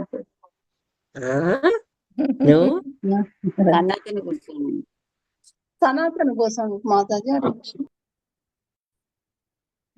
కాదు, కరెక్ట్ గుర్తులేదు మాతాజీ, కానీ పట్టి అని గుర్తుంది మాతాజీ నాకు. గోపికలందరూ కూడా కృష్ణుడి కోసం వెతుకుతూ ఉన్నప్పుడు అంతర్ధానం అయినప్పుడు, రాధారాణి కూడా అంతర్ధానం అయినప్పుడు ఆమె గజ్జలు ఏమైనా మిస్ అట్లా గోపికాగీతంకి వెళ్ళిపోతున్నారు. గోపికాగీతంకి వెళ్ళిపోతున్నారు. స్టోరీలో కూడా అలాగే వస్తుంది మాతాజీ. అవునా?